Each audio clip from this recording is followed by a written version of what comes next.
44비치 팟캐스트는 클라우드 프로그래밍 IT 소식을 다루는 개발자들의 방송입니다. 구독과 좋아요 눌러주세요. 네, 44비치 팟캐스트 115화 시작하겠습니다. 4월 첫 주기 때문에 만우절이기는 하지만 진실을 담아서 후원 안내를 드릴게요. 패트리온 통해서 김재현, 이승규, 박현우, 전찬주, 최준호, 변정훈, 박재권, 디지, 서지연, 지우, 강성진, 홍반장, 윤상현, 박스텀프, 변용훈, 이범재, 황지민, 한종원, 최승우, 이성환, 이민석 님이 후원을 해주고 계시고요. 팟빵 통해서도 지난번에 올렸던 에피소드들에 퍼프몬님, 가을하늘나라님이 후원을 해주셨습니다. 모두 감사합니다. 와, 감사합니다. 감사합니다. 홍 관장님이 이 방송 계속 듣고 계신지는 모르겠는데 지금 홍 관장님이 그 후원 금액이 1위가 되셨어요. 매달 입금해 주시는 그 약정 금액이 홍 관장님이 좀 크다 보니까 지금 오래된 분들을 제치고 이제 홍 관장님이 1위가 되셨는데 혹시 자동이체를 걸어놓고 잊고 계신다면 이 방송을 들으신 다음에 조금 조정을 해주셔도 그동안 너무 감사했고 앞으로도 계속 감사할 예정이지만 저희 익명의 후원자가 한 분 더 계시긴 하지만 최고 금액을 가지신 아무튼 굉장히 많이 쌓이고 있어서 금액이 저희가 뭐 돈을 요즘에는 크게 많이 쓴 건 없잖아요. 저희 조금씩 나가는 게 있어서 계정 운영비랑 이런 것들이 쓰고는 있는데 사실 최근에 이제 너굴님이나 서비쿠라님이 또 인프런 찍으시면서 소정 금액을 또 후원이라고 해야 되나? 납입이라고 해야 되나요? 해주시고 계셔서 돈이 조금 쌓여 있긴 해요. 네, 아무튼 저희가 잘 정리해 주시면은 또 이벤트 같은 것도 하고 다른데 유용하게 쓸 수 있도록 하겠습니다. 네. 너굴님도 인프런 하시면서 납입하고 계시잖아요. 네. 너굴님도 이번 달에 꽤 많이 팔린 것 같던데? 꽤 많이는 아니고 저번 달보다는 다 합쳐서 한 90명 넘었어요. 수강생 이제 90명 넘었어요.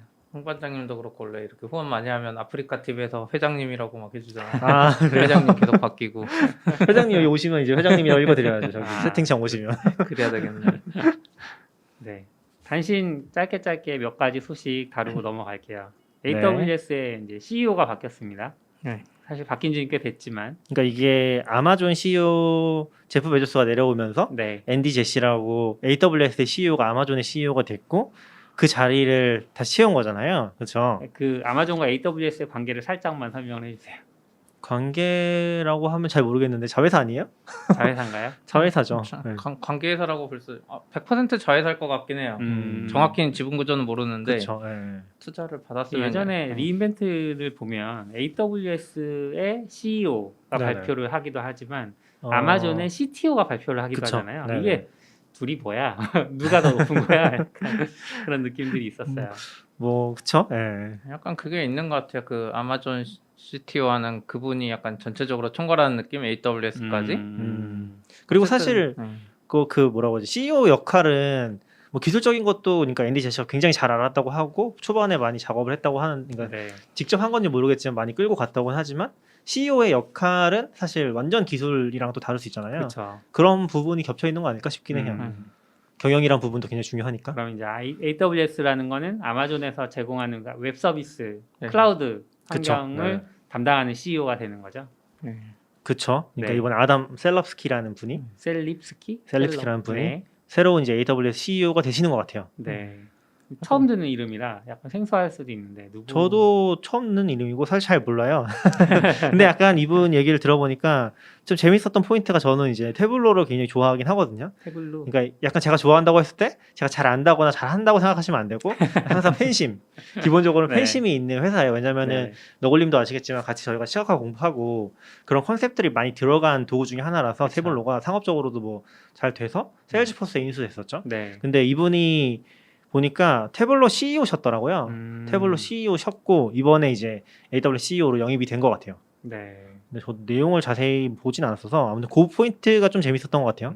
태블로 가시기 전에는 또 AWS에 계셨던 적도 있다고. 아 그래요? 네, 그래서 초기에 2005년에 AWS가 뭐 부사장들을 몇 명 만들었었는데 그때 첫 번째 부사장 중에 한 명이라고 그러고 S3 시작하기 직전에 아마존에 들어갔대요. 네네. 그래서 10년 넘게 AWS에서 그 영업 마케팅 지원 이런 거 많이 했다고 해요. 그러니까 CEO가 해야 될 그런 거잖아요. 마케팅 네, 이런 거. 아마존 웹 서비스는. 그래서 그거를 하다가 이제 태블로에 2016년에 가가지고 거기서 이제 열심히 하다가 그러니까 원래 태블로가 구독 기반이 아니었나 봐요. 그쵸. 그래서 구독 기반으로 전환도 좀 하고. 맞아요. 저 기억나는 게 처음에 70만 원인가 이런 식으로 약간 라이센스 팔았던 걸 했던 것 같아요. 근데 그 시점이 5년 전, 5년 전쯤 됐을 것 같은데 4년 전, 5년 전? 그때는 사실 구독이 그렇게 완전 모든 게 다 구독이라는 컨셉 아니었잖아요. 파는 것도 있고 구독하는 것도 막 그런 혼재되는 상황인데 지금은 뭐 구독이 거의 일반화됐지만 그런 상황이 있었던 것 같아요. 기억이 나요. 그래서 이분이 이제 또 한 역할 중에 하나가 거기서 2019년에 태블로를 이제 세일즈포스에 인수합병 시킬 때도 좀 역할을 했던 것 같고 이제 저도 지금 보고 있는 기사인지 블로그 같은데 여기에 보면 골드만삭스 행사에서 이제 세일즈포스가 뭐 했나 보죠 행사 같은 거 해서 2021년 1월에 이제 투자자들이 세일즈포스에 관심을 가져야 하는 이유 이런 거 말할 때 그 세일즈포스 CEO가 셀럽스키 이름을 말했대요. 세일즈포스에는 태블로 CEO인 아담 셀립스키와 같은 젊은 경영자들도 많이 있다고. 그러니까 약간 우리는 몰라서 그렇지. 그러니까 이분은 약간 전통 마케팅 영역의 그분이에요. 개발자 이런 게 아니라 애초에 그 경력 전체가 다 이런 마케팅 B2B 이런 거라서 그거에 맞는 역할로 들어오신 것 같아요. AWS 이제 저희도 봐서 알지만 영업이 꽤 많은 부분을 차지하잖아요. 네. 저도 이제 가끔 돈 버는 부분은 그렇죠. 네. 뭐 그것도 있고 가끔 큰 회사 분들 개발자들이나 이렇게 만나보거나 혹은 작은 회사도 만나보면 이게 결국 회사 대표나 임원진이 AWS나 클라우드 어떤 거 선택할지 결정하는 경우도 많아가지고 그렇죠. 그러니까 뭐 큰 회사들 위해서 MOU를 걸어 대표들끼리 그럼 이제 직원들이 쓰는 경우 많잖아요. 특히 전통적인 기업들은 그러다 보니까 이렇게 마케팅하는 분이 대표로 중요한 것 같아요. 그게 좋은 사례는 아니라고 생각하는데 그래서 사실 한국 스타트업들 초반에는 KT 진짜 많이 썼거든요. 그렇죠. 초반에 KT 클라우드 많이 썼죠. 한 1,000만 원에서 1억 사이 정도의 지원을 막 해주니까 요거는 이제 요걸로 하자라고 해서 클라우드로 많이 그러니까 우리가 생각하는 가장 클라우드 다음 클라우드를 많이 묻었던 부분들이 있는 것 같아요. 그리고 초반에 또 돈이 많이 없으니까 그래서 하는데 나중에 또 이전 작업하고 그런 거 생각하면은 또 많이 고통스럽긴 하죠. 근데 돈 문제도 있고 사실 돈은 아니고 진짜 그 대표나 경영진의 결정이긴 하죠. 그렇죠. 사실 AWS 크레딧 주고 GCP도 크레딧 주고 다 투자 조금만 받으면 주긴 하는데 KT는 좀 더 많이 준다 그러고 혹은 어떤 이유로 이제 KT 클라우드나 그 초기에 요즘 같은 네이버 클라우드 말고 초기에 진짜 EC2 같은 거만 있을 때 네이버 클라우드 쓰는 스타트업도 많거든요. 그 네이버에서는 이제 서비스 안 쓰고 내부적으로 좀 쓰고 있을 때 그때 스타트업한테 공짜로 많이 줬어요. 그런 분들도 좀 제가 기억나는 거는 제가 처음에 일했던 회사 2014년인가 그랬었는데 그때는 사실 아마존이 그렇게 공격적으로 하진 않았었잖아요. 서울에 없어가지고 또 그리고 이제 막 그런 연줄이 없으니까 약간 아마존이 분명히 좋긴 하고 또 잘하는 사람 분들은 그때 막 기억해 보면은 AWS 최초 모임이 2013년인가 12년에 막 그 몇몇 분들 잘하시는 분들 뭐 스마트 스터디 분들도 계셨고 그런 분들이 만드셨었거든요. 거기 사람들은 이제 그거 써서 막 해보고 있는데 막 다른 사람들 그거 좋다는 거 알고 쓰고 싶은데 이제 KT를 선택하게 되는 게 거기서는 뭔가 와서 우리가 이거 초반에 좀 지원해주고 한다고 하니까 근데 사실 KT는 뭐 KT 클라우드 운영을 그렇게 잘 하진 않아서 지금은 뭐 완전히 뭐 밀린 상태이긴 하지만 아무튼 그런 기억이 좀 있었어요. 그래서 저희도 KT 클라우드에서 받은 크레딧 가지고서 그쪽에서 크롤링 돌리고 막 그런 작업들을 했었거든요. AWS 쓰긴 쓰는데 이제 그쪽에다가 컴퓨팅 하는 것들은 몰아서 작업 EC2에 띄워서 작업하고 뭐 그런 식으로 했었죠. 네, 아무튼 바뀌었으니까 향후에 또 어떻게 바뀔지 올해 리인벤트는 또 어떨지 기대를 해보면 리인벤트도 온라인으로 하지 않을까요? 그러게요. 네, 온라인인 것 같아요. 아직 한국도 결정은 온라인이라고는 하는데 결정은 안 했을 거예요. 리인벤트 공지 났어요? 한국은 공지가 났어요. 한국은 그건 리인벤트 리캡이나 뭐 이런 거 아니야? 네네. 한국은 아마 리인벤트 아니고 한국은 서밋인가요? 네네네. 서밋이 리인벤트 반복하는 행사. 그래서 작년 한 거를 다시 반복하는 거라서 그쵸. 한글로 이제 또 전환해서 하니까 뭐 의미가 있는 거 같고. 올해 리인벤트 오프라인 할 수도 있지 않나 싶긴 해요. 미국 할 것 같아. 대관을 다 했고 지금 미국은 의료 접종자들 거의 접종이 끝나가는 것 같고 일반 접종까지 이제 점점 확대하니까 일본처럼 해외 개발자는 못 오게 하고 접종한 사람만 오는 식으로 해서 할 수도 있지 않나? 왜냐면 12월이에요 리인벤트가. 그래서 참고로 애플은 WWDC 메일이 왔는데 온라인으로 한다고 6월이니까. 네. WWDC랑 F8이랑 다 공지 나온 것 같아요. 온라인으로 한다고.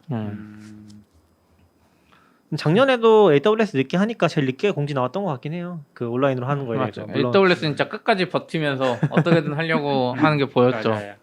근데 CP 얘기처럼 아마 제가 생각할 때도 걔네가 계약한 게 라스베가스 계약한 게 1년씩 계약하는 게 아닐 것 같거든요. 네. 아마 4년인가 10년, 뭐 5년, 했다고 10년 들었던 이렇게 것 같아요. 할 것 같아서 할 수 있으면 무조건 한다? 음. 라고 생각하지 않을까 싶긴 해요. 네. 그러면 다음 소식으로 넘어가시죠. 네. 일본 라인이 해외 계정 저장을 했다고 이런 논란이 있다고요? 네, 이게 이게 뭐예요? 낙교님이 좀 아시니까 그나마. 아, 제가 얘기하는 건가요? 네, 제가 정확히 그 전모는 몰라요. 현상만 알고. 저도 사실 잘 아는 건 없고요. 지금 그 CP님이 링크해준 글에도 써 있는데 이게 처음에 터진 게 니케이 쪽인가? 그쪽에서 터트린 것 같고 처음에 니케이가 아닌가? 아무튼 일본 언론에서 이거를 좀 뭐랄까 탐사 보도처럼 해서 터지면서 일본에서 좀 시끄러웠던 것 같아요. 근데 제가 봤던 부분은 어쨌건 중국에 있는 계열사 쪽에 외주를 주듯이 이제 줬는데 그 사람들이 일본 사람들 개인정보에 접근할 수 있는 권한을 가지고 있었다? 이게 이제 제일 큰 문제인 것 같고 그리고 지금 CP님이 약간 얘기한 거는 잘 모르겠어요. 한국에도 저장된다? 그거는 네. 정확히는 모르겠어요. 그니까 이제 저도 이제 방금 조금 더 자세히 알게 된 거는 그러니까 뭔가 외주하는 시스템 유지 보수를 담당하는 중국 계열사 엔지니어 4명이 있는데 네. 2018년부터 사용자가 여기 모르겠어요. 이 기사에 써 있는 건데 사용자가 부적절하다고 신고한 메시지와 함께 사용자 이름이나 전화번호, 이메일 주소가 저장된 일본 서버에 한 32번 정도 접속했다.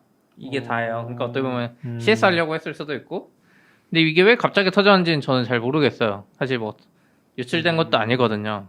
근데 이제 이것 때문에 불안을 느낄 수 있다는 취지의 보도가 나왔는데 요즘에 뭐 미중 관계가 안 좋아서 이게 연속된 건지 모르겠지만 어쨌든 중국 사람이 일본 라인을 개인정보를 봤다 뭐 이런 식으로 좀 확대 해석되고 그 와중에 이제 제가 원래 알았던 걸로 연결이 되는데 네.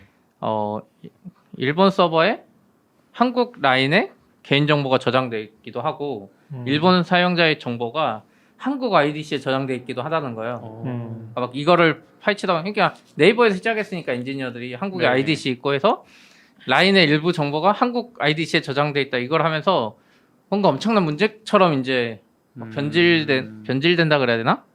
어떤 이렇게 막 확대되는 것 같아요. 더 그러니까 해킹은 안 당했지만 정보가 한국에 있다고 서버 그쵸. 개인 정보가 그리고 이제 일본도 마찬가지로 그 개인정보 보호법 같은 거에서 데이터가 전송되는 국가나 뭐 이런 걸 명시해야 되나 봐요. 개인정보 보호법에. 근데 그게 한국에 있다는 뭐 이런 게 제대로 명시가 안 돼 있었다. 네. 근데 그거보다는 이제 사람들 마음속에 그거죠. 우리나라로 치면 카카오톡을 쓰는데 카카오톡 서버의 일부 정보가 중국 서버에 있다고? 이런 걸 하면 사람들이 막 이제 반응을 하니까 막 일본 Z홀딩스랑 막 Z홀딩스 합병됐잖아요. 이쪽에서 막 이제 기사가 계속 나오고 막 사과하고 하는 거죠. 근데 이걸 보면서 뭔가 좀 씁쓸하기도 하고 그냥 뭐 터진 것도 아니고 아무것도 아닌데 그냥 한국 서버에 저장돼 있다는 이유로 일본은 그거 다 전환하겠다고 하고 네. 이제 남의 이야기가 아닌 게 우리도 마찬가지로 또 똑같이 그럴 수 있거든요. 네. 그래서 저희도 요즘 좀 느끼는 게 저희는 우선 정보 자체가 어쩔 수 없이 글로벌에 나라 그쪽 대륙으로 가고 있거든요. 맞아요. 그래서 이게 맞나 막 생각했는데 요즘 개인정보 보호 추세가 뭐 한국만 그런 것도 아니고 일본만 그런 것도 아니고 유럽, 미국 전부 다 개인정보를 해외로 못 가져가게 하는 법들이 막 나오고 있어 정부에서. 근데 그거는 사실 원래 다 있어요. 그러니까 개인 정보라고 분류되는 사실 그게 오히려 저는 그때 그 얘기를 한참 하면서 애매했던 부분이 어디까지가 개인 정보인가? 그런 뭐 되게 게시글이 개인정보인가 이렇게 뭐 극단적으로 말할 수 있고 아니기도 하고 회색 영역에 있는 것도 있고 뭐 주민등록번호, 전화번호 이런 당연히 엄청 민감한 개인정보고 네. 근데 뭐 민감한 개인정보들에 대해서는 당연히 자국 내 보관하라는 법들은 거의 있는 걸로 알고 아마 일본에서 문제가 됐으면 이제 그런 부분들이 제일 클 것 같긴 해요. 근데 실제로 저는 법을 검토하는 사람 아니니까 그게 일본 어떤 법에 걸린지 이런 건 전혀 모르죠. 근데 한국은 그게 확실하게 있는 상태로 알고 있고 거의 비슷해요. 그 네. 전화번호, 이메일 뭐 요 정도. 그래서 그런 부분은 아마 라인 같은 경우가 특히 그런데 제가 알기로 이쪽은 IDC를 쓰고 있고 그리고 IDC가 일본이랑 한국에밖에 없는 걸로 알고 있거든요. 클라우드를 얼마 쓰는지는 모르겠지만 네. 뭐 클라우드도 당연히 쓸 것 같긴 한데 뭐 하이브리드 형식일 것 같은데 근데 지금 뭐 한국이나 일본이 제일 크고 민감하니까 이렇게 나오지만 동남아는 그런 법이 없는지 모르겠지만 동남아 서비스도 많이 하다 보니까 그게 다 이쪽 서버 통해서 가고 있는 걸로 알고 있는데 그런 것도 나중에 또 문제될 수 있지 않을까? 라는 생각도 드는 것 같긴 해요. 근데 어쨌든 법적으로는 이제 뭐 그 나라의 일부 정보만 저장하고 이렇게 해결이 되는데 문제는 이게 약간 아시아 3국이 요즘에 서로 반중 반한 막 반일 정서가 너무 심하다 보니까 그냥 그게 기술적으로 뭔지 모르겠고 이제 엄청 문제가 되는 것 같아요. 요즘에 더 심해지는 것 같아요. 이 세 3국에 이제 뭐 기본적으로 나쁜 것도 있는데 그냥 앞뒤 안 가리고 서로 싫어하는 느낌이 여기 IT 서비스까지 이렇게 영향을 미치는 게 아닌가 점점. 사실 한국이랑 일본 관계가 되게 애매한 것 같긴 해요. 왜냐면은 사실 뭐 AWS 일본 리전도 많이 썼잖아요 초반에. 그렇죠. 네. 지금도 엊그제 장해놨을 때 일본 리전 쓰는 서비스 한국에 그쵸, 다운됐잖아요. 그게 왜 그렇게 쓸 수 있냐면은 핑이 진짜 짧긴 하거든요. 사실 잘 나오면은 해외망이니까 가끔 느려질 때가 있는데 핑이 뭐 2-30ms나 더 짧게 나오거든요. 핑 찔러봤을 때. 그러다 보니까 사실 조금 그걸 감수할 수 있으면 안 쓸 이유는 없긴 해요. 그러니까 한국에서 일본 서비스 할 때도 마찬가지고 그런 유혹이 좀 있을 것 같아요. 그 편의상으로 봤을 때는. 네. 근데 그게 민감하지 않을 때는 사실 이게 규모의 문제도 있는데 작은 회사가 그러는 건 티가 진짜 안 날 수 있는데 라인 같은 데 워낙 크다 보니까 그리고 워낙 국민들이 다 쓰다 보니까 일본도 마찬가지일 거고 그런 얘기들이 하나 나왔을 때 확대되는 부분이 있는 것 같아요. 저도 이거 자세히 보긴 해야 되는데 그 중국 사람들이 뭐 그걸 가져간 건지 아니면 그냥 조회만 한 건지 그건 또 다른 문제긴 하잖아요. 아까 시피님 얘기한 것처럼 저장을 한 거랑 조회를 하는 거랑 또 다른 문제다 보니까 그런 부분들 그리고 아마 지금 시피님이 얘기한 것처럼 반중 정서가 커서 그럴 수도 있다고 보긴 하거든요. 그러니까 어떻게 중국 사람들한테 우리 개인정보를 조회할 수 있도록 할 수 있냐 그런 감성일 수도 있어서 저도 이거는 일본 쪽 기사를 좀 보긴 해야 될 것 같은데 그쪽에서 뭐 좀 뭐라고 해야 되지? 좀 떴던 기사들을 보진 않았어서 네. 정확한 상세는 모르겠어요. 사람들이 어떻게 인지하고 있는지는. 네, 알겠습니다. 다음 소식으로 넘어갈게요. 앨런 튜링이라고 이제 컴퓨터 과학 쪽에서는 좀 이름이 알려지신 분인데 이분이 영국 집회에 6월부터 등장할 예정이라고 합니다. 이게 영국도 이제 그 집회에 들어있던 사람들이 조금씩 바뀌고 있거든요. 근데 예전에 2017년쯤에 제인 오스틴이라고 이제 오만과 편견 이런 소설로 잘 알려지신 작가의 얼굴이 10파운드에 들어갔었어요. 그래서 이제 여성으로는 사실 집회에 등장한 게 두 번째다. 엘리자베스 여왕 이후로 그 제인 오스틴이 유일했는데 이번에는 이제 앨런 튜링이 등장을 해서 50파운드 집회에 들어간다고 합니다. 근데 이게 이제 조금 앨런 튜링이 사실은 영국 정부랑 관계가 사실 조금 안 좋았었던 그런 기록들이 있어요. 역사들이 있어요. 그래서 1952년, 그러니까 지금부터 한 70년 전이죠. 그때는 영국에서 동성애가 불법이었는데 동성애 혐의로 영국 경찰에 이제 유죄 판결을 받았고요. 감옥 갈래 화학 거세를 당할래 했는데 거세를 선택을 하셨어요. 이제 2년 있다가 자살을 하시게 됩니다.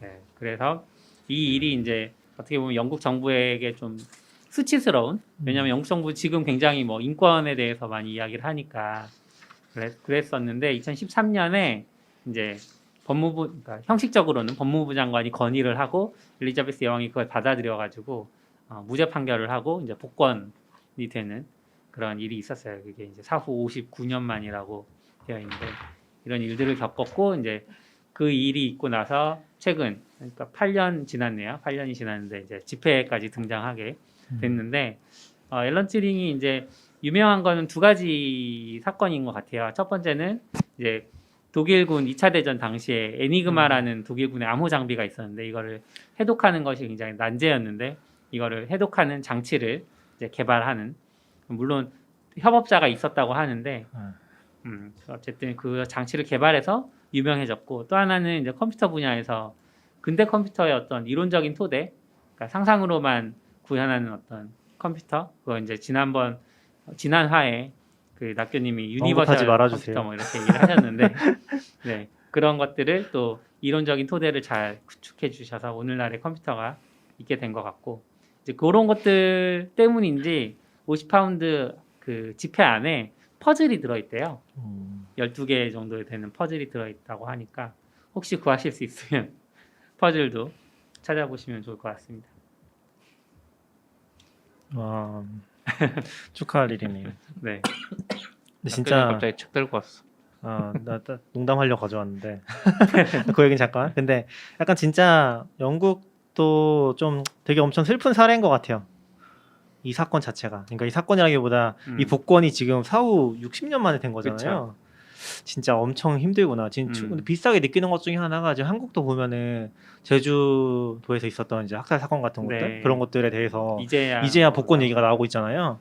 그런 거 보면은 역사가 진짜 쉽지 않구나. 그 당사자들은 엄청 오래 걸렸을 거고 이것도 생각해보면 오히려 컴퓨터 과학 관심 있는 사람들한테는 뭐 엄청 영웅 같은 분이고 그쵸. 그 토대를 제공한 사람인데 이게 지금 사후 60년 만에 이런 복권이 된다는 게 뭐 당연히 환영할 만한 일이긴 한데 한편으로는 되게 마음이 아프다. 세상이 진짜 천천히 바뀌어가는구나라는 생각이 들게 하는 것 같아요. 네.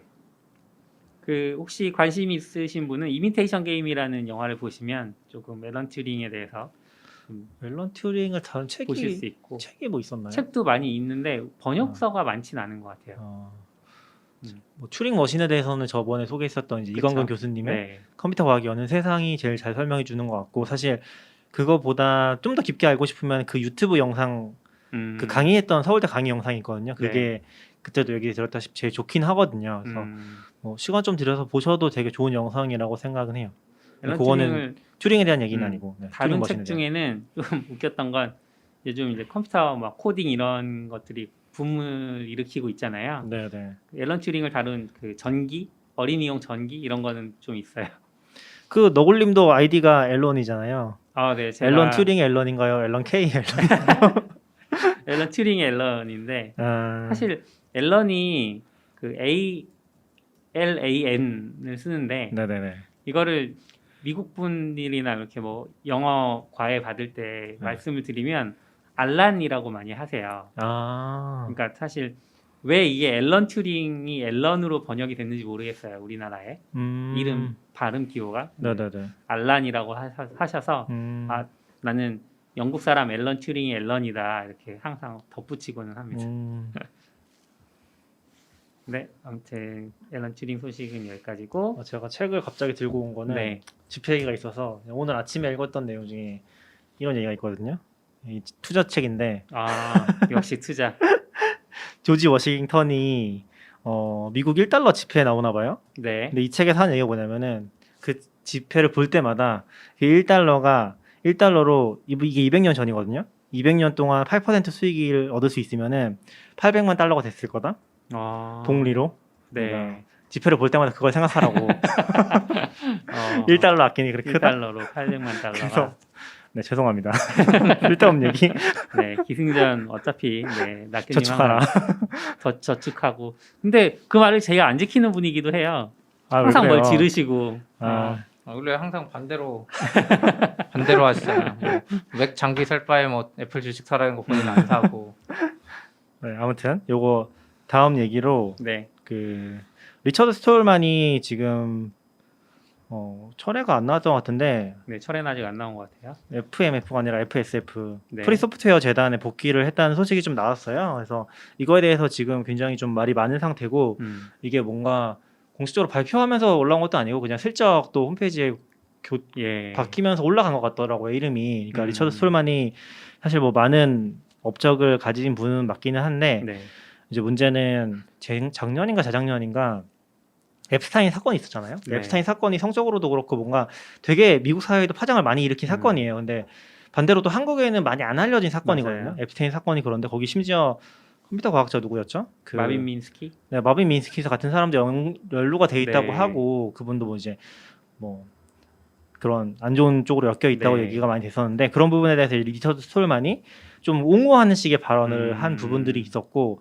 그런 것들이 이제 그 제자들이라고 해야 되나 학생이나 그 아니면 네. 같은 연구자 집단에서 폭로가 좀 나오면서 되게 이제 좀 공격을 받았다고 해야겠죠. 공격을 받았었고 비판을 받았었죠. 비판을 네. 받았고 결국 리처드 스톨만이 좀 그 FSF에서도 이제 내려갔었어요. 그 네. 의장직을 하고 있었는데 의장직에 내려갔었거든요. 근데 이게 갑자기 이제 2021년 들어와서 다시 복귀를 한다는 설이 나오고 실제로 뭐 투표도 좀 날림으로 진행돼서 복귀를 한 것 같다라는 얘기들이 나와서 지금 약간 다른 단체들에서 굉장히 많이 불만을 토로하고 있는 상황인 네. 것 같아요. 협법 안 하겠다. 그리고 FSF 유럽 같은 데서도 아예 계속 이제 반대 성명 같은 거 내고 있는 상황인 것 같고 좀 복잡한 상황인 것 같아요. 네, 좀 안타까운 사건이죠. 오픈소스계도 어떻게 보면 이제 두 개로 나눠진 상황인 것 같아요. 한쪽은 내려와야 한다. 그리고 내려오면서 그 사람을 FSF 이사로 복귀시킨 이사회는 책임을 지고 모두 물러나라 이런 식으로 해서 연대 서명을 받고 있는 부류가 있고 네, 맞아요. 반대 지금 쪽에서는 또 RMS가 그동안 했던 공로가 인정이 돼야 되고 그런 것들 때문에 RMS를 지지하는 또 서명 운동도 있고 네네. 네, 좀 전부터 있었던 것 같긴 하더라고요. 그게 뭐 네.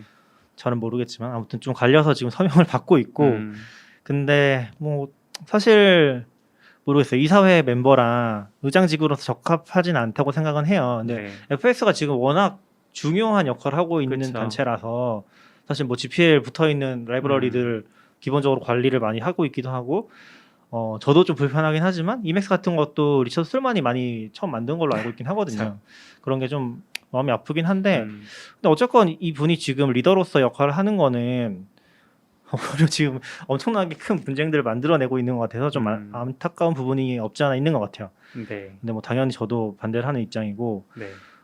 근데 저는 사실 이게 좀 안타까운 부분 중에 하나가 이런 이슈들이 생각보다 잘 전해지지 않는 부분이 있는 것 같아요. 그러니까 좀 아시는 분들은 먼저 나서서 네. 얘기를 하거든요. 반대한다, 찬성한다는 건 거의 없는 것 같지만 반대한다 이런 거 얘기하시는데 사실 일반적인 프로그래머들 사이에서 컨텍스트가 잘 공유돼 있냐 하면 전 그렇진 않은 것 같거든요.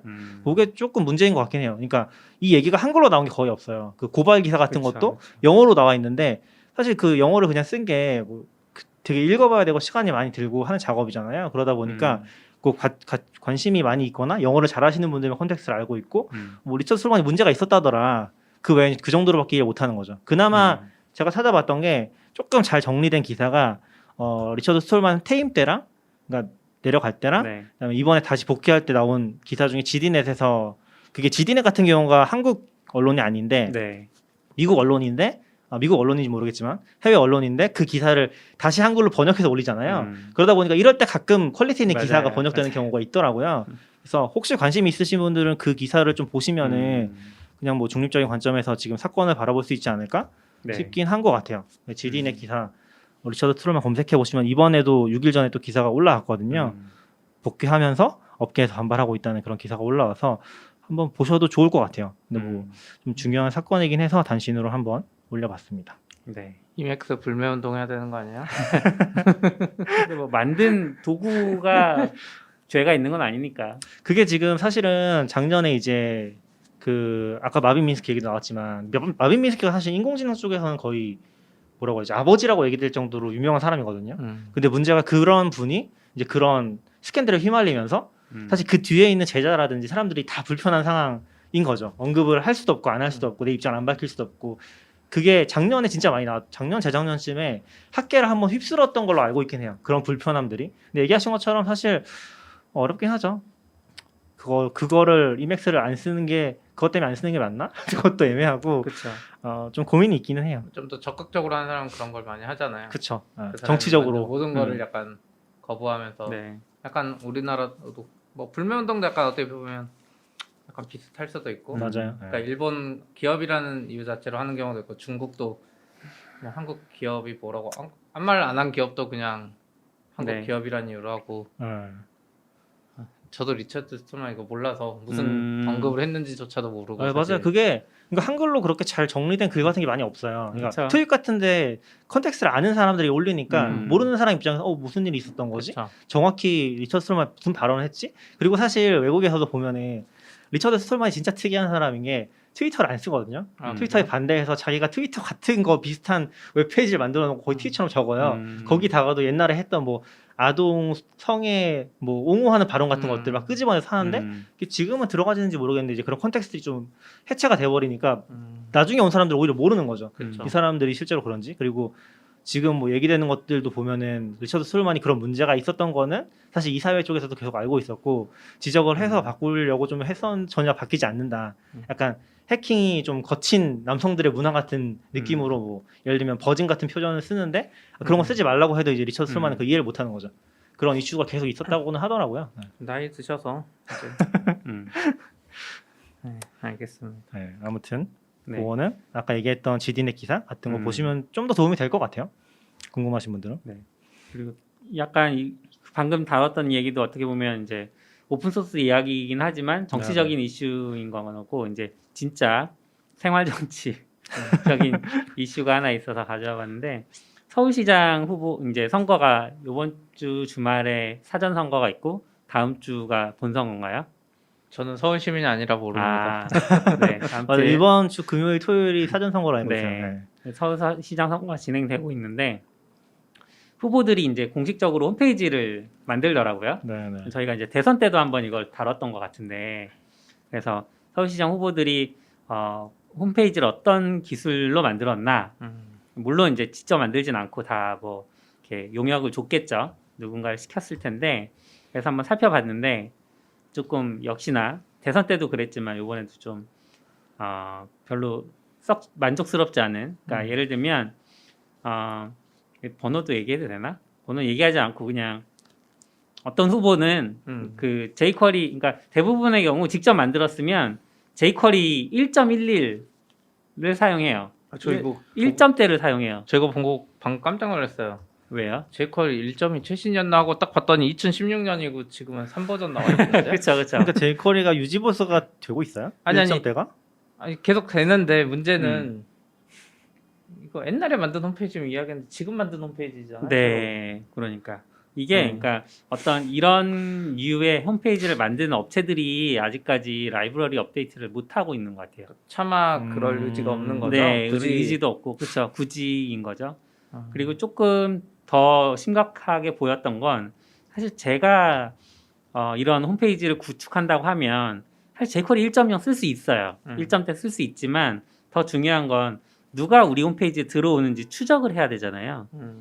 레퍼나 체크나 뭐 어디서 검색해서 그쵸? 들어오는지 뭐 검색어나 이런 것들을 다 봐야 될 텐데 이런 추적기가 달려 있는 곳이 두 군데밖에 없었어요.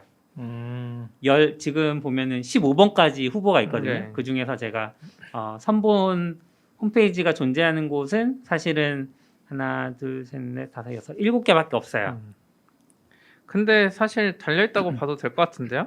네이버 근데 블로그랑 이제 맞아요. 티스토리는 사실 네이버 블로그랑 티스토리는 자체적으로 지원을 해주니까 그래서 비용 대비 생각해 봤을 때는 어설프게 맡기느니 네이버 블로그를 쓰시라 그쵸. 이런 권유를 하고 싶은 마음이 있고 그리고 또 약간 심각했던 건 자체 구축 중에 HTTPS가 제대로 안 되는 경우도 있더라. 이런 문제들을 봐서 그래서 이제 좀 궁금했어요. 그러면 대한민국 정부는 어떻지? 대한민국 정부 홈페이지를 들어가 봤어요. 공식 홈페이지를 들어갔더니 여기도 jQuery 1점대예요. 같은 외주 업체인가? 그냥 정부 사이트 잘 깔끔하게 잘 만들었다고 전 생각했었는데. 네. 근데 1점대고 그래서 이제 해외 사례를 봤는데 방금 전에 뭐 아까도 얘기했지만 영국 정부가 되게 잘 한다고 이제 디지털 전문 그 기관도 존재하고 영국 정부를 보면 자체 스크립트를 2개를 쓰고 있고 GA 스크립트 하나에서 스크립트가 3개밖에 없어요. 임베딩 되는 스크립트가. 그러니까 굉장히 경량화된 어떻게 보면 잘 만든 곳이라고 생각했고 버락 오바마 전 대통령의 개인 홈페이지도 들어가 봤는데 여기도 자체 스크립트 하나에 GA 하나 딱 2개더라고요. 약간 의외였던 거는 이제 조 바이든 현재 대통령의 개인 홈페이지에 들어가 봤는데 워드프레스를 쓰신 것 같고 여기는 스크립트가 엄청 많이 들어있고 물론 GA 같은 분석기도 하나만 있는 것 같지 않더라고요. 잘 모르지만 여러 개가 설치되어 있는 느낌? 막 앰플리튜드랑 이런 거 막 다 붙이나? 그럴 수 있죠. 근데 일단 뭐 jQuery 1.1, 2.3을 쓰는 거는 네. 뭐 문제가 될 것 같긴 해요. 왜냐면 너무 버전이 낮아서 네. 지금 1.1, 2.3은 2016년에 릴리즈가 된 거거든요. 그 릴리즈 이후에 유지보수가 전혀 안 되고 있는 버전이라서 그쵸. 그러니까 어떻게 말할 수 있냐면은 사실 이런 툴을 썼던 가장 큰 이유는 jQuery를 쓰는 가장 큰 이유는 최근에 보면은 그런 것도 되게 많이 유행해요. 당신은 jQuery가 필요 없다. jQuery가 기본적으로 돔 조작이라서 jQuery에 있는 기능은 뭐 간단한 구문만 가지고도 네. jQuery가 달러로 그걸 추상을 해줄 뿐이지 간단한 이제 그 이름만 알고 있으면 메서드만 알고 있으면은 자바스크립트 이 내장된 브라우저에 내장된 기능으로 할 수 있다고 얘기하거든요. 근데 jQuery가 등장했던 거는 그게 기본적으로 브라우저마다 다 다르기 때문에 네. 그걸 통합하려는 부분이 있었는데 사실 2016년에 릴리즈가 된 거면은 거꾸로 더 안 될 수도 있어요. 다 깨져 있을 수도 있어요. 브라우저가 업데이트 되면서 네. 지금 그걸 쓰면 더 깨질 가능성이 있다고 보긴 하거든요. 그래서 이거는 오히려 웹 접근성을 떨어뜨리는 옛날에는 올렸을 수 있지만 애매한 것 같아요. 사실 jQuery는 지금은 뭐 많이 이제 진 상태라서 네. 3점대 버전도 그렇게 릴리즈 잘 안 되는 것 같긴 한데 근데 저는 적어도 정부 사이트나 이런 데는 서양 방식이 좀 좋다고 생각하는 게 그러니까 뭐 낙교님도 문서 기반의 이런 거 좋아하잖아요. 네, 화려하고 네. 이상한 거보다. 네. 미국이 아까 자체 스크립트 쓰고 깔끔하게 하는 이유 중에 하나가 그 시각 장애인들도 맞아요. 쉽게 볼 수 예. 있고 한데 이게 막 이상한 거 jQuery 붙이고 막 조금 이쁘게 보이려고 뭐 하는 순간 그분들은 접근성이 부족하고 어떻게 보면 뭐 시정 이런 걸 알 수 없잖아요. 그러니까 진짜 TV에서 들려주는 언론만 뭐 보는 수밖에 없지. 그래서 사실 저도 그러니까 시피님이 얘기한 것처럼 계속 강조하는 주제 중에 하나인데 웹이 문서일 때 제일 깔끔하긴 한 것 같아요. 그러니까 얘기하신 것처럼 일반인이 누구나 접근해야 되는 그런 정보고 뭐 사실 장애가 있든 없든 상관없이 접근해야 되는 정보라고 한다면 그쵸. 당연히 물론 뭐 다른 서비스도 그런 얘기가 나오긴 하지만 기본적으로 정부 사이트라면 당연히 이제 그런 웹 문서로 만들었을 때 더 효과가 있다고 생각을 하긴 하거든요. 정보로서. 저는 이제 일반 회사들은 이런 거 쓰고 화려하게 해서 하는 게 좋은데 적어도 정부나 그렇죠. 정치나 이런 것들은 좀 접근성을 많이 고려해야 되지 않나? 그쵸. 근데 이제 막 정부에서 만드는 홈페이지나 서비스에 대한 접근성 법도 있을 거예요. 아 그래요? 이미 존재할 텐데 아, 그래도 많이 지키는 편이라고는 알고 있어요. 근데 그러겠죠. 지키긴 할 것 같아. jQuery라고 안 지키는 건 아니니까. 그렇죠. 저도 파싱을 많이 하지만 네이버 블로그를 쓰는 건 그런 면에서 애매한 것 같아요. 그렇죠. 아마 스크린 리더기에서 안 읽힐 것 같아. 아, 네이버 저도 블로그는. 파싱을 많이 하지만 정말 이상하게 짜인 부분이 많긴 하거든요. 그러면 보통 예를 들어서 그 파이어폭스에서 네. 리더 뷰 있잖아요. 리더 뷰 아시죠? 그 크롬에도 있고 네. 그 리더 뷰로 바꾸는 부분이 모질라에서 공개한 스크립트가 있어요. 그걸 돌리면은 웬간하면 리더 뷰가 되거든요. 네이버는 그 가져와서 제가 네이버 막 안쪽에 엉망진창이야. 왜냐면 그 HTML로 막 또 박히거든요. 본문에. 네. 그것도 엉망진창 가다듬어서 넣어도 잘 안 나와요. 근데 반대로 생각할 수도 있어요. 어려워. 이제 실제로 시각장애인 분들은 한국에서 이제 그렇게 미국이 만든 그런 표준적인 그 뭐라 그러죠? 웹 접근성. 네, 웹 접근성 그 툴을 쓰는 게 아니라 한국 업체들이 만든 걸 많이 쓰거든요. 네. 그 네이버도 본사에 가면 그 전시가 돼 있어요. 그 읽어주고 막 하는 거 보면 네이버 블로그는 진짜 잘 될 것 같아요. 걔네들 네이버 블로그 이상하지만 어쨌든 예전에 협력한 것도 있고 하니까 네. 네이버 블로그 자체는 잘 읽어줄 것 같아요. 다른 거는 오히려 못 읽을 수는 있어도 그럴 네이버 수 있죠. 카페 블로그는 잘 상상이니까 뭐 모르는 이야기니까. 근데 좀 신기하네요. 여기 안 쓴 거는 홈페이지가 없는 거예요? 지금 적어주신 거 중에? 번호가 없는 경우는 일단 제가 못 찾았어요. 검색을 해봤지만 찾을 수가 없었어요. 그 당시에는. 지금은 또 만들어졌을 수도 있죠. 그렇겠네. 그리고 선대본부 홈페이지가 없는 경우도 많았고, 선대본부라는 건 대부분 이제 개인 홈페이지를 만든다는 의미거든요. 그래서 그러면은 선대본부가 없으니까 정당 홈페이지를 가볼까? 정당 홈페이지를 가봐도 거긴 더 열악하고, 하여튼 총체적인 난국이었습니다. 낙견님이 나중에 아니 너굴님이 나중에 선거 한번 나가셔가지고 아유, 홈페이지 깔끔하게 만들어주고 아유. 선거운동 안 하면 돈 안 쓰는 거 아니에요? 돈 안 쓰고 그냥 후보만 될 수 있는 거 몰라서. 아니요, 후보가 되려면 일단 5천만 원을 내는 걸로 알고 있습니다. 안 되겠다. 네, 공탁금이라고 해서. 저도 이거 잘은 모르는데 나중에 정리 같은 거 잘 해보면 좋을 것 같아요. 왜냐면 지금 사실 선거 때문에 홈페이지를 만들었다는 거는 전략적으로는 별로 좋은 것 같지는 않거든요. 그쵸. 그러니까 사실 장기적으로 최근에는 정치인들도 트위터 계정 운영한다든지 그런 걸 많이 하잖아요. 그런 접점을 만드는 게 중요하지. 맞아요. 선거 시점에 이거 만들어봤자 아무도 접속 안 할 거거든요, 네. 사실. 트럼프처럼 평소 열심히 해야 돼. 대통령 되고 나서도 열심히 하고 진짜 한결같이. 물론 뭐 트위터가 좋은지 모르겠지만 아무튼. 어쨌든 뭐 정보는 전달 잘 됐을 것 같아요. 듣고 보니까 그게 더 나을 수도 있겠네요. 그리고 사실 트럼프는 약간 반대 세력을 두려워하지 않은 부분이 컸던 것 같아요. 그러니까 나를 이렇게 싫어하는 사람도 많지만 그것도 좋아서 트윗 리트해준 사람도 많다 보니까 신경 안 쓰고 그냥 막 했던 게 컸던 것 같아요. 좋은지 모르겠지만 아무튼 그렇습니다. 네, 그럼 이제 단신은 여기까지 하고 단신은 벌써 40분 정도 했네요. 네. 단신이라고 하지만 단신은 아니죠. 네. 네, 로암 좀 얘기를 해볼까요? 롬. 네. 발음을 정확하게 철자를 알려주세요. 이거 제가 왜냐면은 저는 그냥 로암이라고 읽었는데 트위터에서 검색해봐도 로암으로 한글로 로암 쳐서 검색하는 게 없더라고요. 그래서 그냥 롬이라고. 그러니까 ROAM이잖아요. 네, ROAM. 미국 애들 꼭 철자 이야기 하더라고요. 자기들도 몰라 서로 처음 듣는 그런 서비스 이름은. 근데 원래 있는 단어고 로암이라고 읽게 되어 있긴 하네요. 그래요? 네, 근데 발음 기호상으로는 이제 트위터에서 검색했을 때 로암 리서치로 검색하면 한 건도 안 나오고요. 롬 리서치로 검색하면 좀 나와서 롬 아니에요? 이거 실시간 검증 중입니다. 롬에 가까운 거. 롬. 네. 네. 로암. 그러니까 한글로 하면 애매하고 영어로 아무튼 ROAM 이렇게 네. 해서 사실 이게 작년쯤에 한번 휩쓸고 지나갔던 걸로 알고 있긴 해요. 맞아요. 노트 쪽 관심 있었던 분들한테 휩쓸고 지나갔는데 근데 저도 사실 이게 매몰 비용이 좀 있긴 하거든요. 배열을 엄청 열심히 쓰고 있고 좋아하는 툴들이 있다 보니까 롬 처음 봤는데 얘네가 진짜 불친절한 툴이에요. 그러니까 사실 이 뭐라고 해야 최근에 유행하는 것 중에 하나가 잘 만든 앱들은 튜토리얼 어떻게 더 넣으려고 많이 노력하잖아요. 이렇게 해서 이렇게 처음에 써보세요 하는데 얘는 그런 거 아무것도 없어요. 그냥 들어가는 순간 그래프 눌러놓은 거 하나 있고 옆에 뭐 데일리 뭔가 하나 있고 근데 얘네 데일리 노트 기반으로 쓰는 건가? 그래프 뭐 눌러봤자 아무것도 없으니까 지금 나오는 것도 없고. 왜요? 애들 엄청 친절해요. 처음에 들어가면 오른쪽에 팝업으로 유튜브 떠요. 그래요? 그 만드신 분이 자기가 하는 법 하나하나 찍어놓은 것 같던데 조금씩.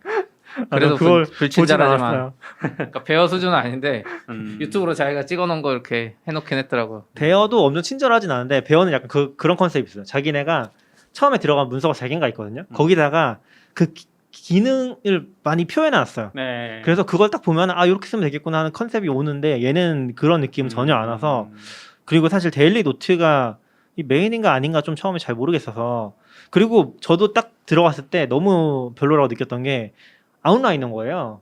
그러니까 저는 사실 글 쓰는 도구를 좋아하니까 아웃라이너 방식이나 뭐 글을 쓰는 방식 자체를 훨씬 더 선호하거든요. 네. 그 아웃라이너는 선호하지 않거든요. 근데 얘네는 기본적으로 다 아웃라이너더라고요. 아웃라이너라는 게 이제 한 페이지 안에서 모든 문서를 다 만드는 그런 아니야. 그게 아니라 뷰릿으로 하는 거. 점 찍어서 점 찍고 그 안에 이제 깊이가 있고 네. 그 왔다 갔다 하면서 이제 글을 쓰는 거. 개요 작성하는 느낌으로. 개요. 네, 그쵸.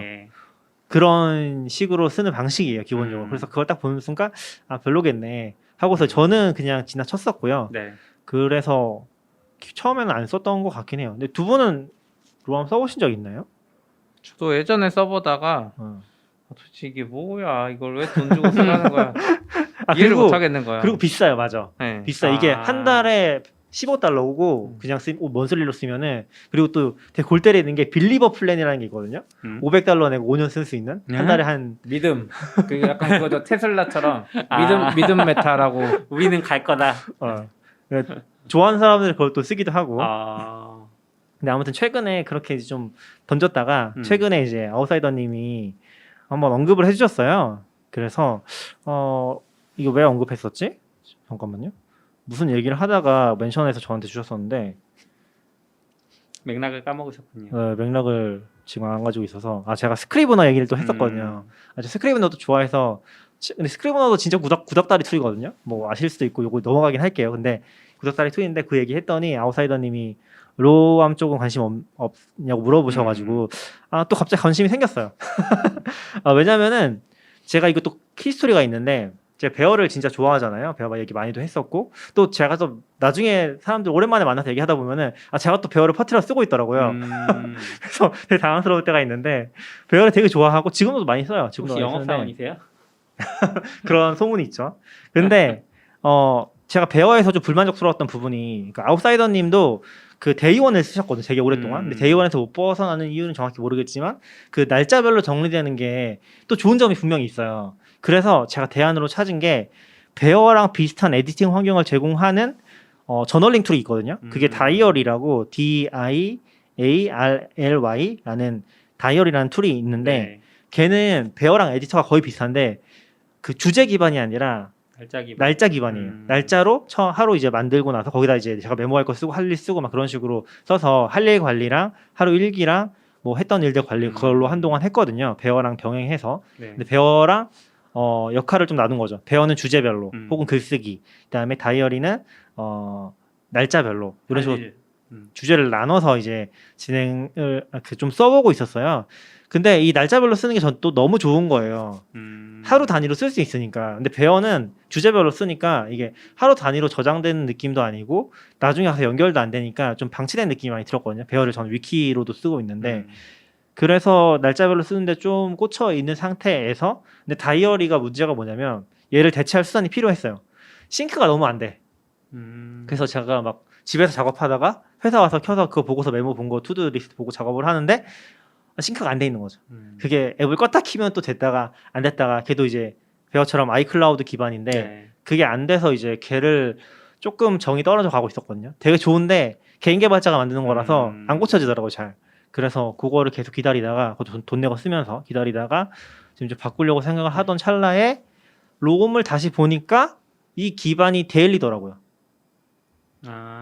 얘는 노트 작성 기반이 데일리 노트가 핵심이에요. 데일리 노트로 시작하라는 컨셉이에요. 맞아요.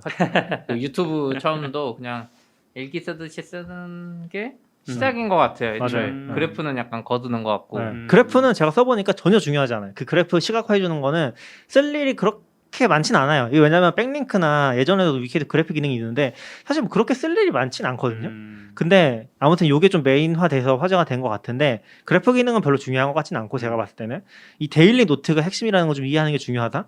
데일리 노트에 뭔가를 쓰고 그거를 이제 위키 방식으로 요 꺽쇠 두 개로 페이지를 또 만들 수 있거든요. 링크를 거는 레퍼런싱을 하는 건데 얘는 또 좋은 게 뭐냐면 그 레퍼런싱을 하면은 예를 들어서 제가 뭐 오늘 뭐 얘기했지? 오늘 뭐 롬 리서치에 대해서 얘기를 한 다음에 그거를 이제 꺽쇠로 만들어서 글을 쓰잖아요. 일기에다가. 그럼 롬 리서치 페이지에 오늘 썼던 내용 레퍼런싱이 돼 있어요.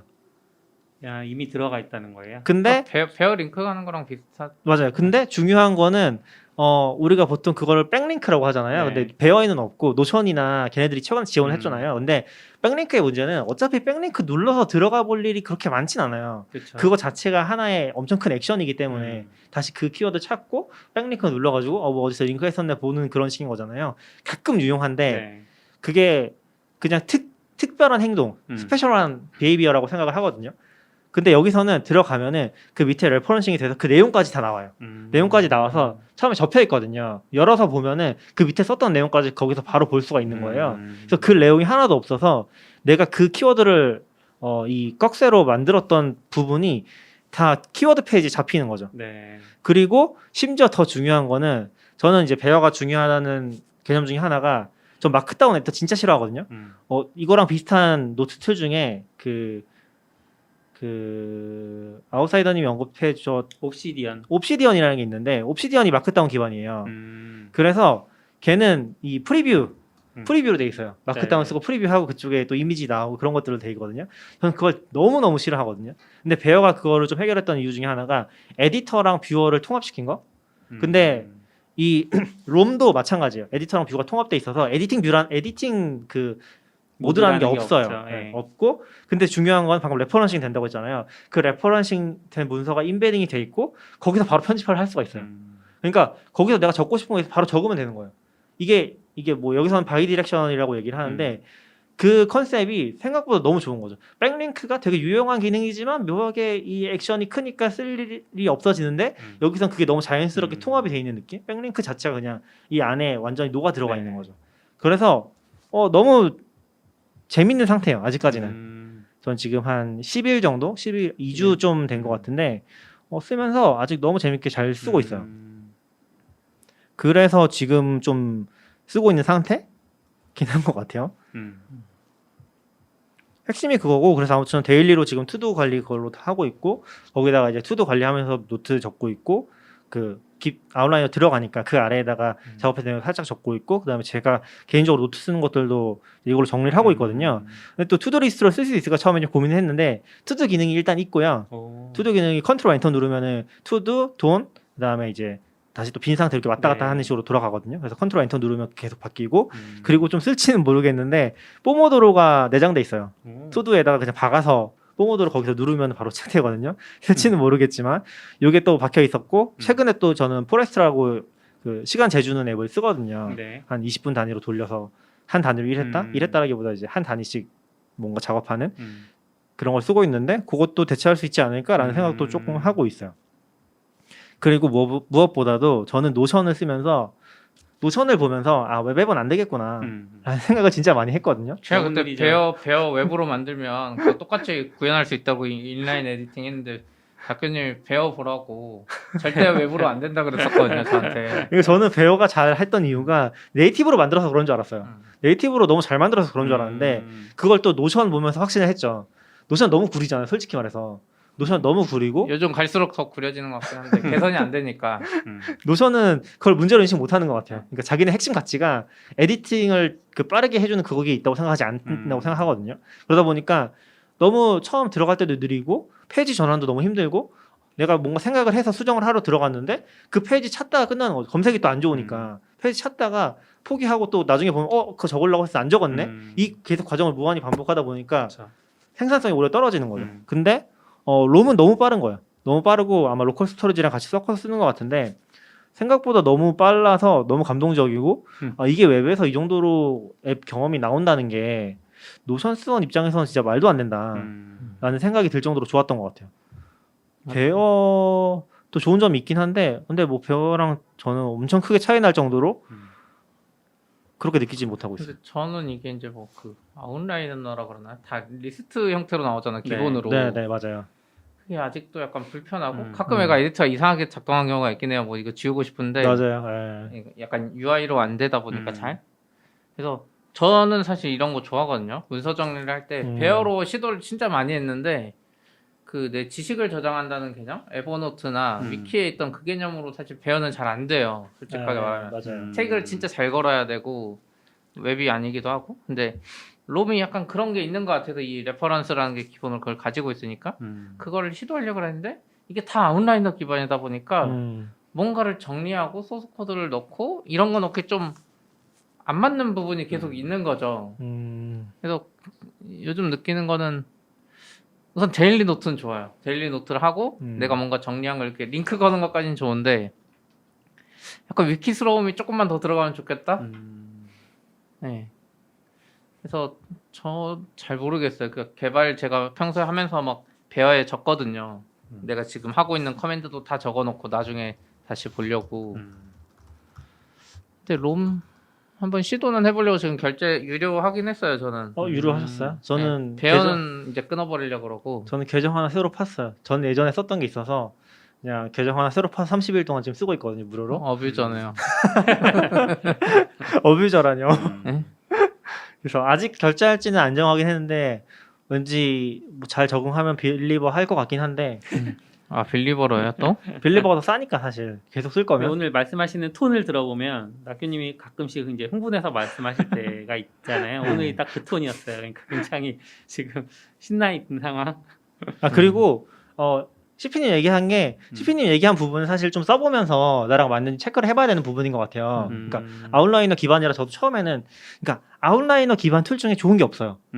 제가 기억하기로 저도 옴니 아웃라이너 같은 거, 아웃라이너 한참 엄청 꽂혀 있어가지고 잘 써보려고 했는데, 걔도 되게 구닥다리 툴이거든요.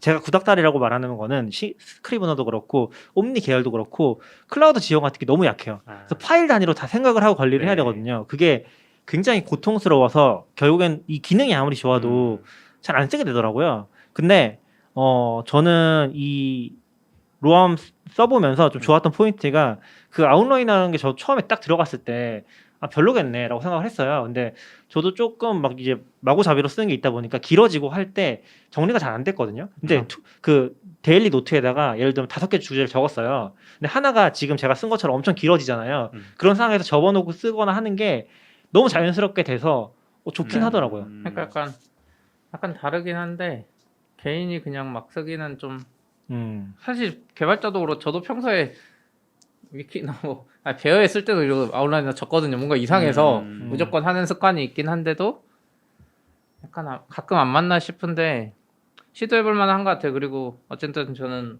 웹 기반이라는 게 너무 장점이 크고 해서 이거 당장 지금 인스톨 앱 하면 그냥 그 웹앱 PWA 같이 크롬 앱으로 뜨거든요. 장기적으로 지금 이게 이미 있을 수도 있는데 모바일에서도 충분히 할 수 있을 것 같고 모바일은 얘네가 주요 가치로 두고 있지는 않아서 언제 나올지 모르겠어요. 그냥 뭐 보기만 해도 되고 네. 제 생각에는 안 해봤어요 모바일로. 네, 저는 어쨌든 이거 된다는 거 웹으로 되면 어쨌든 크롬 브라우저 열면 되는 거잖아요 모바일에서. 그렇죠. 맞아요. 좀 괜찮을 것 같아서 시도는 해보려고. 저는 근데 항상 지금까지 이게 부족했던 것 같아요. 모든 문서 툴들이 예전부터 뭐 에버노트 그러니까 제 정보가 에버노트는 끊긴 했는데 예전 정보가 진짜 완전 옛날 거는 제 그 오프라인 기반의 제가 네이버 다닐 때 쓰던 담비노트라고 있어요. 사실 그거 제가 지금까지 봤던 노트 중에 제일 좋긴 한데 그 윈도우 기반의 그냥 어플리케이션이에요. 그 단일 EXE로 실행되고 내 데이터베이스는 거기 파일로 저장되고 하는데 에디팅 경험이나 이런 게 진짜 좋았는데 한계가 있잖아요. 웹이 아니고 서버도 그쵸. 아니고 개인이 만들어서. 근데 좋긴 해요 여전히. 거기에 있던 걸 다 하다가 이제 에버노트 세대가 오니까 어디서든 모바일 세대니까 모바일로 봐야 되잖아요. 에버노트로 쓰다가 또 지금 노션 쓰다가 이렇게 넘어오는데 정보가 연도별로 이렇게 분산돼 있어 지금. 그리고 예전에 내가 찾았던 그 iOS 뭐 요즘에 치면은 뭐 통신 판매후 등록을 내가 왜 했지? 이런 거 막 하는데 여기서 검색하다가 없으면 노션에 저기 다시 에버노트 가야 되고. 근데 저는 위키 방식이 결국 사람한테 맞다고 보거든요. 해서 가끔 우리 검색하다 보면 개인 위키 검색되는 경우 많잖아요. 네. 그분들이 진짜 정리를 잘하는데 그래서 위키를 내가 직접 깔았을까 호스팅해서 쓸까 막 고민하다가 계속 포기하는데 이게 롬 보니까 약간 위키스러움이 있어서 맞아요. 전 약간 그래서 목적이 안 맞을 수도 있어요. 롬은 데일리 노트 기반의 이제 시작을 해야지 맞는 것 같은데 저는 그게 아니다 보니까 근데 그게 제가 써보면서 느낀 것 중에 하나는 베어를 썼을 때 문제 중에 하나가 뭐냐면은 베어에다 예를 들어서 뭐 베어라는 페이지를 만들었어. 그래서 베어에 팁 같은 거 막 적어놓잖아요. 근데 그게 저는 벌써 베어를 3년 4년 썼더라고요. 문제가 뭐냐면 3년 전에 쓰다가 업데이트 안 하면은 이게 유효한 내용인가 그쵸, 맞아요. 날짜 개념이 없어서 체크가 안 되거든요. 근데 그래서 어떻게 지금 로암을 써보고 있냐면은 데일리 노트에 일단 무조건 쓰고 그걸 레퍼런싱 하는 식으로 쓰거든요. 그게 단순히 백링크로 레퍼런싱 하는 게 아니라 내가 그 아웃라인 하나 잡아서 임베딩을 시킬 수 있어요. 내가 임의로. 그런 식으로 베어 페이지에다 모아버리는 거죠. 주제를. 그러면 시간도 내가 언제 썼는지 알 수 있고 이때 이런데 이런 팁을 적어놨구나 하니까 그게 조금 잡히는 게 좋긴 했어요. 아직까지는. 방금 말한 포인트를 사실 잘 이해가 안 돼가지고 그거 한번 나중에 보여드릴게요. 네. 보여드리는 게 나을 것 같고. 네, 아무튼 전 좀 그렇게 써보고 있긴 했었어요. 저도 그래서 근데 저는 약간 데일리 노트를 하려고는 해요. 오히려 요즘에 하루하루가 지나가는데 정신이 없고 맞아요. 뭐 했는지 모르겠고 하는데 약간 얘네들 지금 보면 데일리 노트 페이지 자체를 들어가면 데일리 노트 하나만 보이는 게 아니라 데일리 노트 왼쪽 메뉴 중에 하나가 데일리 노트예요. 그냥 데일리 노트 그래프가 끝이거든요. 올 페이지랑. 근데 데일리 노트 하면 어제 것까지 이렇게 쓱 보여줘요. 한 번에. 그래서 내가 뭔가 문서 정리한 거를 좀 보여주는 것 같아서 오히려 개인한테 좀 좋지 않을까. 회사에서는 이런 거 못 쓸 것 같고. 맞아요. 저는 뭐 회사까진 모르겠고 그냥 몇 명이서 혹시 같이 쓸 시가 있으면은 뭐 괜찮을 것 같은데 회사 단위까지 좀 힘들 것 같다는 생각이 드는 것 같아요. 근데 몇 명이서 같이 쓰는 게 이게 감이 안 오는 게 그래프를 통째로 공유하는데 막 지금 저는 페이지만 공유한 거고요. 지금 요거 저희가 테스트로 제가 페이지 하나 공유를 해서 지금 세 분이랑 같이 오늘 쇼노트는 이걸로 만들어 봤거든요. 그렇게 한 거고 그래프 단위가 이게 하나의 위키처럼 단위가 되는 게 그래프거든요. 그 그래프 전체를 공유할 수도 있어요. 근데 이제 그거도 에디터까지. 어쨌든 기본은 데일리 노트로 네. 개인과 회사나 다른 걸 분리할 수 없듯이 내 데일리 노트에 막 하면서 다른 그래프도 링크 걸고 막 이렇게 해야지 이게 진정한 맞아요. 컨셉이 되는 것 같은데. 저도 그거를 잘 모르겠더라고요. 그래프 간의 연결에 대해서를 잘 모르겠더라고요. 괜찮을 것 같아요. 한번 근데 혹시 그거 써보셨어요? 쉬프트 네? 쉬프트 클릭하는 거 아세요? 몰라요? 정확 것도 몰라요. 그냥 텍스트만 써요. 근데 얘네 핵심 컨셉 중에 하나가 사이드바거든요. 사이드바에 문서가 또 똑같이 떠요. 아 그렇네. 이게 쓰다 보면 처음에 저는 사이드바가 왜 있는지 처음에 이해를 왜 이게 못했거든요. 핵심이에요? 거기다가 동시에 띄워놓고 우리가 창 여러 개 띄우는 것처럼. 근데 쉬프트를 또 누르잖아요. 그럼 그 밑에 요 남아있는 상태 또 위에 떠요. 그리고 그걸 지울 수도 있어. X 해가지고. 그러니까 약간 통합창 같은 거죠. 얘가 패널 나누듯이. 그렇네요. 그래서 이게 쓰다 보면은 생각보다 괜찮아요. 거기서 또 편집할 수 있거든요. 근데 네. 문제는 우리가 이게 에디팅 뷰랑 리더 뷰가 따로 있으면은 이게 계속 뭐 에디트 뷰를 바꿨다 그것 때문에 띄워놔도 별로 의미가 없잖아요. 근데 요런 베어도 그렇지만 베어는 사실 멀티뷰가 그렇게 잘 동작하진 않거든요. 멀티 윈도우가. 근데 여기서는 그게 옆에 뜨다 보니까 그거 좀 잘 쓰게 되는 것 같아요. 쓰다 보면은 내가 뭐 키워드 적었는데 그거 다시 한번 확인하고 거기 적어놨던 것들 그 인베딩 시키거나 그런 것들이 되게 잘 통합이 돼 있어요. 그래서 지금 해보니까 시프트 클릭하니까 확실히 더 좋은 게 느껴지는 것 같아요. 제가 한번 선택했습니다. 그러니까 위키나 이런 거 문서 정리할 때 결국 여기 정리하다가 저기 맞아요, 가서 편집하고 맞아요. 창을 2개 띄우고 이게 진짜 귀찮은데 방금 시프트 클릭하니까 이 안에서 그 VI 화면 나눠지는 것처럼 스플릿이 계속되니까 거의 무제한으로 되는 것 같아요. 맞아요.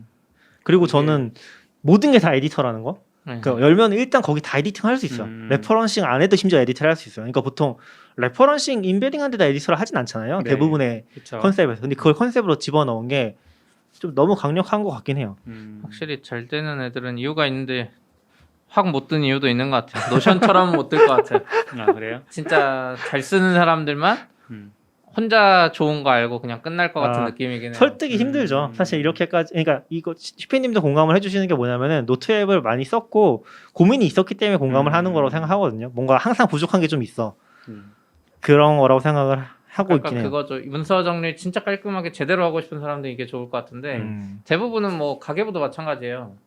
그냥 쓰고 예전 거 뭐 문서 업데이트 할 필요 없이 내가 또 쓰면 되지 검색할 필요 없어 막 이렇게 막 정리만 하거나 뭐 이런 분들한테는 노션이나 배우가 훨씬 좋죠.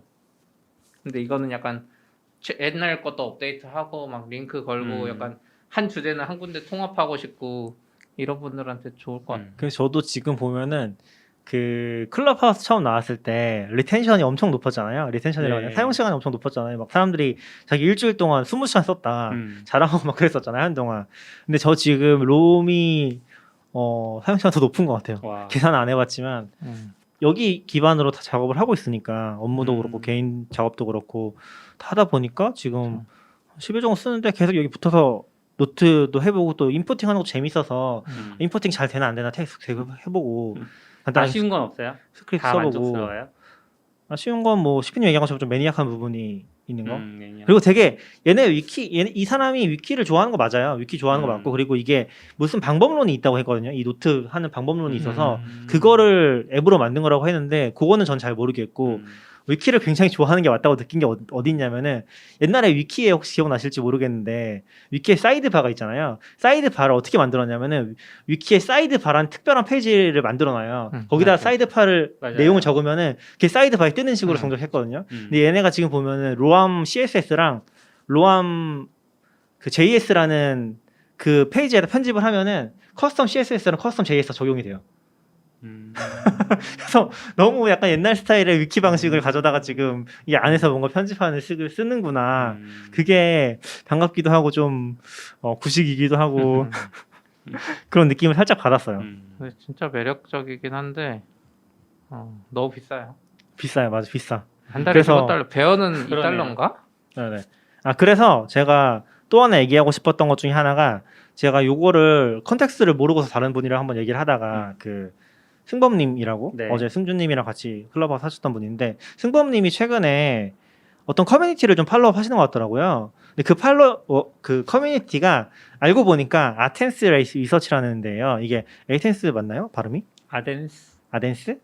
네, 아덴스 리서치라는 또 비슷한 앱이 있거든요. 근데 이게 전 처음 봤을 때 로암 클론이네. 똑같이 만들었네. 라고 생각을 했고 실제로 써보면 진짜 비슷하게 만들어놨어요. 그냥 거의 사실 약간 나쁘게 말하면은 옆에서 개발하고 있는데 똑같이 서비스 뺏겨 만드는 거랑 똑같은 정도로 기능이 다 똑같거든요. 너무 그거 쫓아서 개발하고 있는 느낌이 될 정도로.